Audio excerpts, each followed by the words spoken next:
Troubles is hard, so hard. Troubles is hard, Lord, so hard. By 1860, there are roughly 4 million enslaved Africans in the United States. Forcibly transplanted to a new land, they've brought with them a rich African heritage, including songs.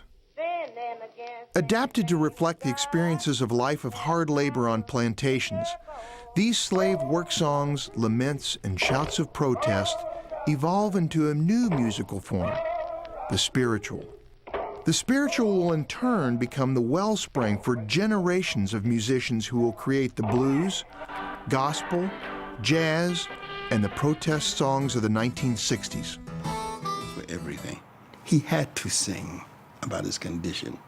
Being sold, his family being separated, he had to sing to keep his plain mental bearing.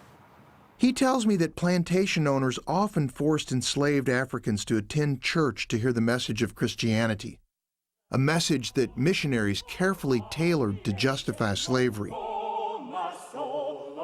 But the enslaved men and women took this new language and created their own spirituals, songs that often contain coded meanings, bringing messages of hope and sometimes visions of escape. Roll, Jordan, roll. Jordan was what? A river you had to cross. Okay, that could have been what? The Mississippi River, the Tennessee River, crossing into a better place. Old Satan was the slave master. Hell was being what sold further south. So in spite of the fact that the words were actually biblical, their meanings were very personal.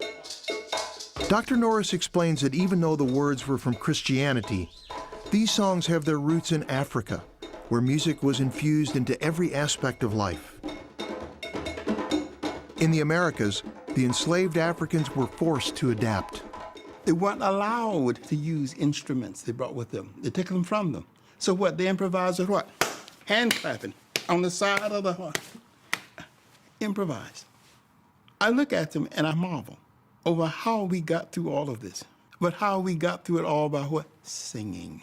No more peck of corn for me. No more,